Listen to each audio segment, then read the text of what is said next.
Good morning, Nycosians. This is Jonathan Albin, and this is Games Master's Soapbox. It's actually more of a toolbox, so I probably should have changed that, but oh well. Okay, we are going to be dealing with some of the challenges of keeping a games group going.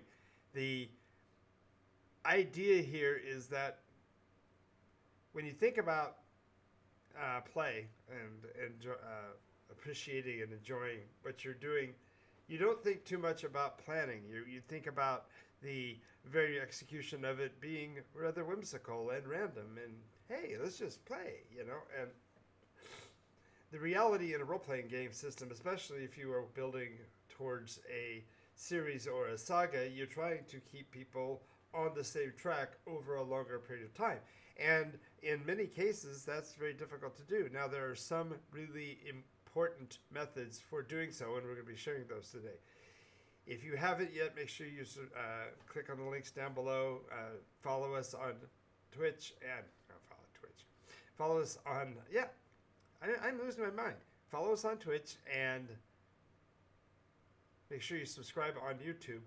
Remember, the subscriptions here on Twitch mean you get to avoid the commercials, so that's a really big enticement. I don't personally like commercials, and though most of my episodes run about a half an hour to an hour, it's counterintuitive, but I'm trying to keep you from going through the commercials if I can, even though I know it's supposed to be generating revenue. So, go figure, right?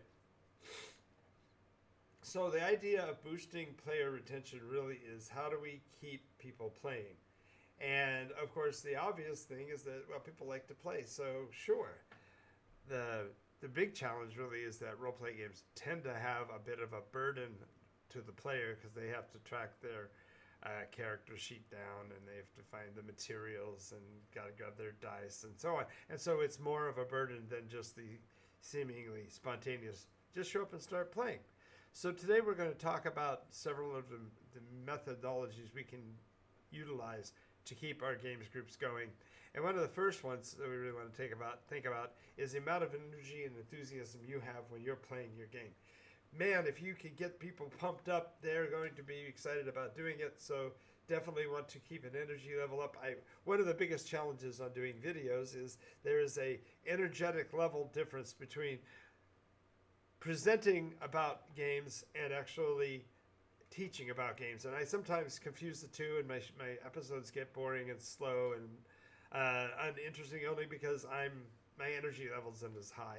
And so by keeping a higher enthusiasm and a higher excitement level, you can definitely bring other people into the same place that you are in terms of their involvement in your game.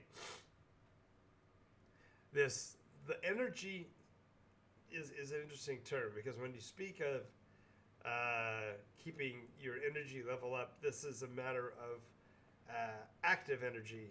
One thing is I'm very enthusiastic about my game, and I'm certain that's true of every game master who's ever written anything down in his life. You are thrilled with the story that you're building, or perhaps there's pieces of it that are missing that you want other players to help you with. But the idea of this energy level has to be something that's extended to others. You need to share in the energy level, because the vibration, if you will, you get into all this metaphysical terminology, but the idea is that you want others to be seeing the images that you're presenting, especially in the theater of the mind. You want to make sure that they're getting the same vibe, the same energy level, same interest, and the same awareness. You are conveying information to them to give them a description so they can hold on to and work with. But in addition to that, you're also making sure that they are as in tune with the universe. If they're lagging or leading, it can be a little challenging. So it's really a matter of keeping them on an even keel, so to speak. Chapter 2, prepare for the storm. When you are putting together a campaign, there are a whole lot of variables involved. Yes, you got to have your players involved, what they bring in terms of the persona that they bring to the table, what their skills levels are, and what their skill intention is. If they are building towards becoming a librarian, they're going to have a much different level of preparation and a different concept of what to prepare for than if they were going to, say, be a lumberjack. So by being able to prepare for the storm, what I'm referring to is that you need to bolster and put into your energy level and into your story pieces that will engage each of the players at the point that they are coming into the game. This means also being prepared, having all of the resources that we've talked about before in dealing with the action magnets in your game and the YOLOs in your game and your Leroy Jenkins. You need to be able to be prepared for whatever they throw at you, because even if you have a nice clear picture of what it is you intend to do with your game, as they say, all plans are completely thrown out once you engage with the enemy. And I'm not meaning enemy in a bad way, I'm just saying the player's interaction with you is going to toss out whatever you originally intended, and the story becomes something that is collaborative, that you and they put together to create. So be prepared for that. This means, just like you would in the case of a hurricane or a typhoon, you're going to batten down the hatches, you're going to prepare the structure, you're going to I think I'll do an entire episode on game prepping. I made a joke one time about doing that I should wear my action vest with all of the pockets and, show the everyday carry for a gamer. I may do that in the near future. But the idea of being prepared for all possible futures that players might bring to the game, because you may be headed in a way different direction once you get started.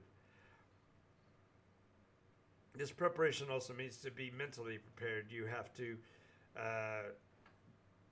that in addition to keeping your energy level up, you have to be able to oscillate with the energy levels of others and kind of act as the regulator to bring everyone into tune with one another for the game to continue week over week. Now, this sounds like I'm talking about preparation in terms of how do you handle a game session compared to how you boost player retention. But the reality is that if you have a really exciting game and you have a lot of fun doing it, that itself goes far to people wanting to be retained, right? Becoming a part of and a continuation of that story.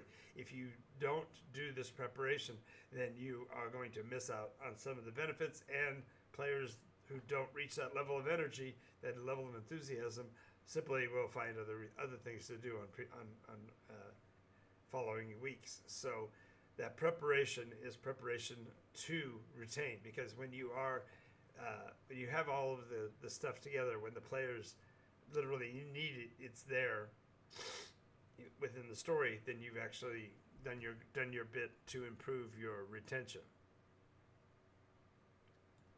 Chapter 3. One of the biggest challenges of role-playing games, and this has been the truth for the entire time I've been running, is when do you play? If you are a happenstance player and you run seat of the pants games and you find yourself going for week after week not playing, and then suddenly you're playing again, that does not provide a benefit to your returning players, because they don't have a schedule. They don't have an understanding of when the next session will be. So whether your sequence is frequent or infrequent, at least have a schedule for it. So if you play once a month, then you make sure that they are aware of which day of the month it will be.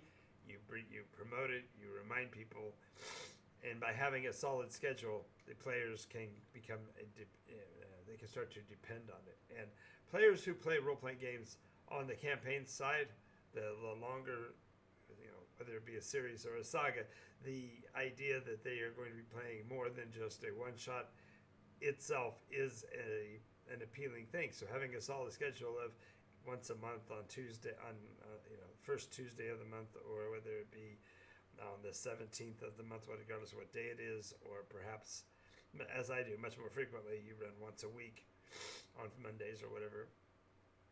You provide a schedule which becomes a nice backboard, and your players will actually schedule. They'll also coordinate their schedules to match. And while a solid schedule doesn't mean you guaranteed every player will be there, it does give the players a backstop of knowing there will be at least a session every week to come back to, and that helps to boost your player retention because your players can schedule it. They can look in their calendars and pre-plan for it. By doing so, you increase your retention because players will keep appointments that they set. So make sure you have a nice solid schedule for them to play off of. Pardon my sniffles. I've been fighting a head cold for the last week or so. The next is to know your audience. If you are playing with a group of YOLOs and you know that, cool. Just make sure the story fits what they're wanting to play and you're giving them the opportunity to go crazy.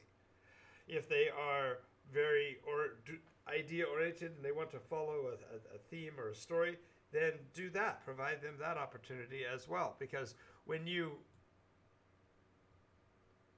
give the players the ability to, when you let the players know that you know them, you give them a dependability that you might not have had otherwise. Pardon my sniffles. I said that already.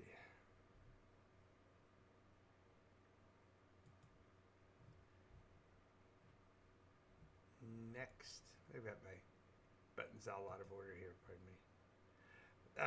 The other thing about mentioning knowing your audience is that if you know that your players have difficulty with scheduling, then you actually can coordinate these several steps together.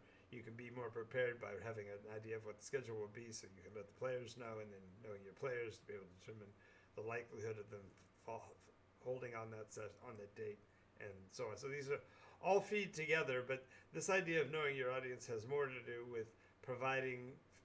I hate the term. I really hate the term fan service. The reality is that if your players want fight scenes, make sure you put fight scenes in your game. You if they like puzzles, then give them puzzles. If they don't like puzzles, then you may have to find other ways to do your storytelling that are not familiar to you. So this again goes back to preparation. You have to weave these all together to come up with your means of player retention. The reason why knowing your audience helps your players is that if players are getting what they want from the game, guess what? They're going to come back week over week to get more of the same. And if it's a matter of variability, then sure, knowing your audience means don't have absolute routines. Hey, Gene, welcome. Glad to have you with us. Is my sound okay? It should be, but I'm not certain. Yes, it is. I hear you. Ah, there you are. I didn't expect to hear you. So, thank you for joining me on the channel. I want to get through these before we actually have a conversation. Is that okay? Absolutely. Okay, I just I'm wanted to specify. listening. Everybody, just so you know, Gene is one of our Patreon supporters and is on with me via our Discord channel, and it's one of the benefits of being a Patreon supporter. If you join a Patreon, you gain access to the Discord channel, and the Discord channel allows you to join us during episodes. But yeah, since I didn't have you on when I first started, I just want to mention we are being recorded, so just be aware of that. When you're on with me, we are recording for the most part. So I'm about halfway through the list. Let me get on with this, and we'll have a conversation afterwards. All right? Okie dokie. Next chapter. Okay, when you have a games group, there are going to be some players in that games group who are by far the louder. And I don't mean loud in terms of volume, although that could be the case. But they definitely are, I guess you could almost say they're more needy. They want to be a part of every scene, and so they want to converse. You have to realize you need to engage every player. I have to mention that a couple of weeks ago, a player in my Tuesday group drew my attention to the fact that since they are one of the quieter players, that they had actually gotten passed over on several turns because I simply finished the order and went back to the beginning without letting them have their input. And so I have to constantly remind myself of all these rules too.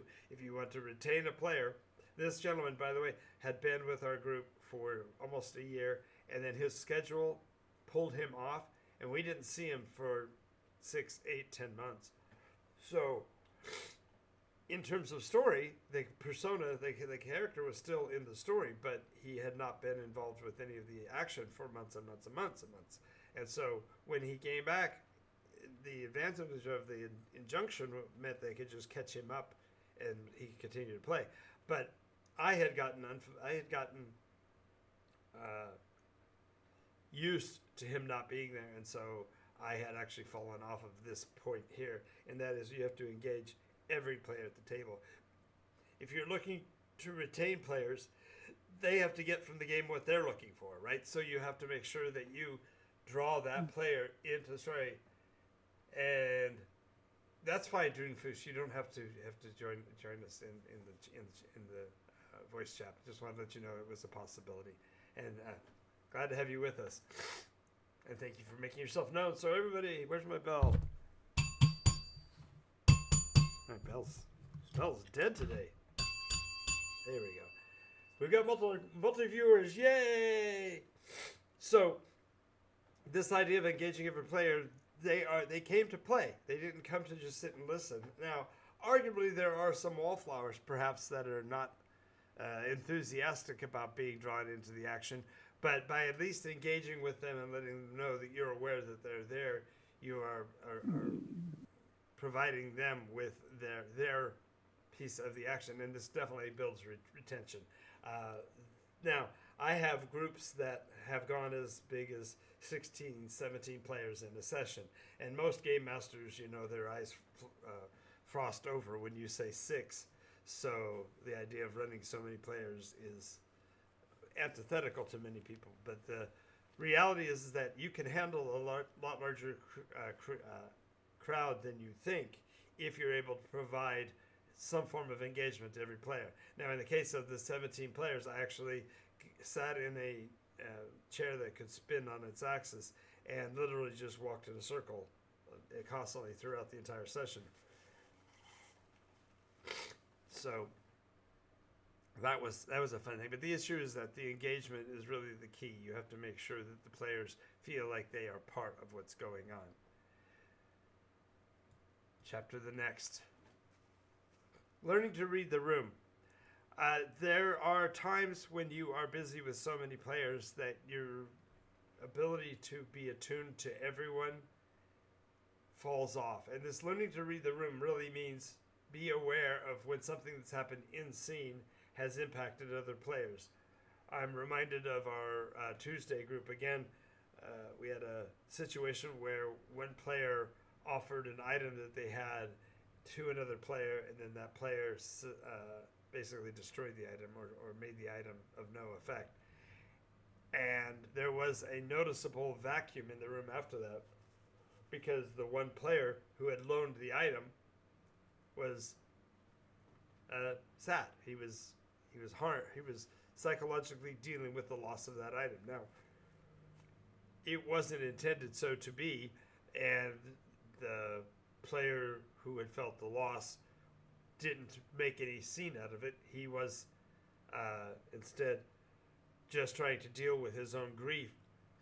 But by realizing that I had lost one of the voices that player was now not inputting, I was able to realize that there was an issue and fix the element of the scene in the longer term and brought the player back. But the issue is that if you're not reading the room, you can actually have players who play the entire session. They might have been active in the scene, but if you're not reading their emotional state and their energy level, they have simply checked out.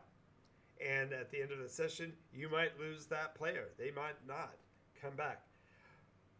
So it's important to realize that this interaction has to be two-way, but you need to be able to be actively responsive. There's a term called active listening, and that's what I'm referring to. Make sure that when you are interacting with the players, they know that you are being aware of what's going on, and therefore can fix these situations. There have been other things that I had to read within the room. I had players actually were involved in a relationship outside of the game, and they were having drama of their own, but they brought it into the tabletop. And if I had not been reading the room, I might have caused something to explode that would have been really a bad situation. And the reality is people come to the game with whatever baggage they come with. So you have to be able to assess whether that baggage is going to be that's going to be a challenge or not. And if it isn't going to be a challenge, then don't draw attention to it either. And that's, again, reading the players you have in the room. Pardon me. Now this one's kind of strange, but I say keep inviting folks to the games group. All of my tables are open, which means at any given time I can add another player to the story without missing a beat. I'm not going to interrupt or harm the game by bringing new players in. But that is a mechanistic choice on my part. There are many people who start their campaign for 6 players, and that's all they can handle. But I am advising you that in order to boost your player retention, keep inviting other people to play. Even if you're not going to include them in the game that you're currently running, by inviting more people to play, you're giving more opportunity for people to say yes, and the more people say yes, the more games you can run. Now, some people have 1 week a month or 1 weekend, and that's all they can do, and that's fine. But if you want to retain players, be prepared for the changes that come, because a player may not be able to show up. They may not be able to continue to play. And by having a pool of ready players on the wings, even if you have a static number of players, the idea here is that by keeping your invitations up, you're able to keep that number of players consistent. Now, in my case, because my tables are open, they act like an accordion. Some weeks we have 12, some weeks we have 2. But the point that I'm trying to make is that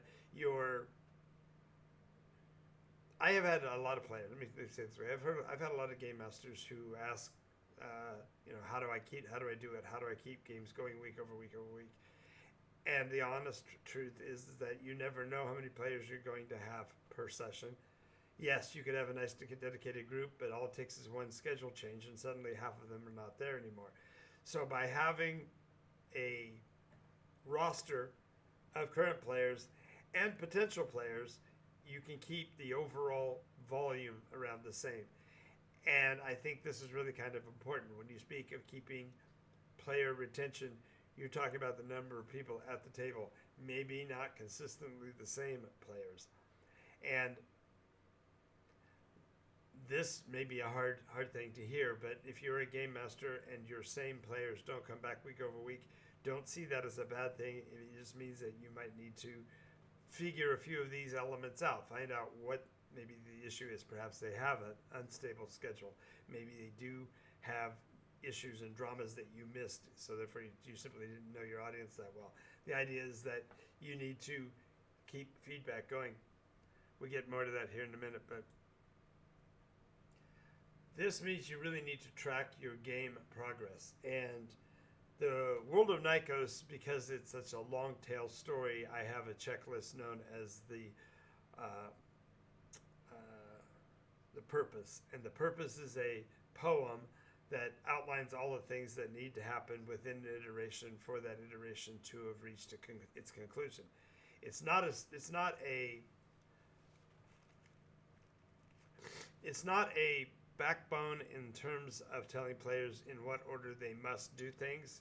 It's just a statement of all the things that will happen, and the players in each iteration determine what fulfills those by their actions each week. So therefore, by having this purpose, I'm providing my players with a way to track the game's progress. If we go week over week and nothing is happening, or nothing is changing on the purpose and the players haven't achieved anything on that, then perhaps they're pursuing courses that aren't feeding into the campaign. I don't care.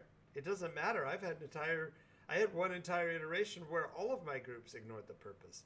And that iteration arguably was one of the most dynamic in history because it created many of the unsolved riddles and the undisclosed truths of the world of Nykos that the later iterations now appreciate the ability to travel through time back to try to resolve. And as they resolve and conclude them, they finish those loops in the 6th iteration, which means that the 6th iteration will eventually make sense with all the other iterations.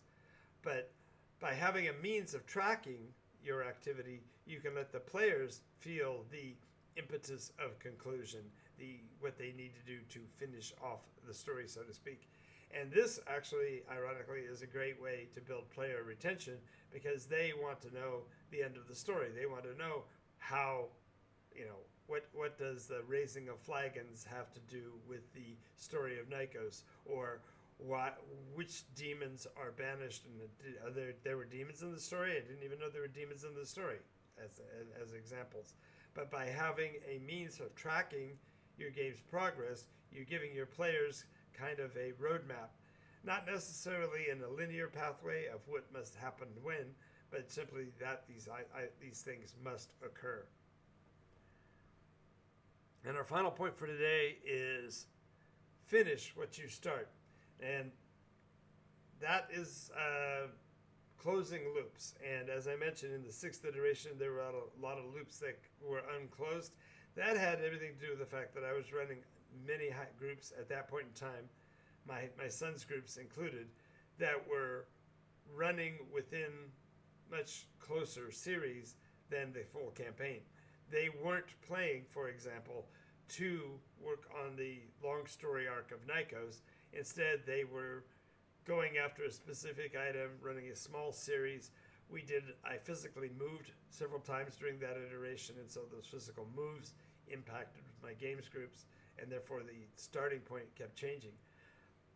But finish what you start really refers to within the games group you are working, whatever their checklist of objectives are, you need to provide them with the opportunity to reach their conclusions, achieve their objectives, and move on. If you don't finish what you start, players will get frustrated. They will keep coming each week for a while, but when they don't see any conclusion in the future, they don't see any action on your progress line, they can start to be frustrated, and these are the individuals that will quit. They simply just won't find the opportunity to come back and play again, and therefore it starts to negatively impact you. So, in recap, I would say that if you were talking about boosting player retention, you really have to be present. You have to be enthusiastic. You've got to be engaging, and you have to be aware. And all of these things lead to your game sessions being more exciting, more thrilling, more fulfilling, and therefore you're going to retain more players.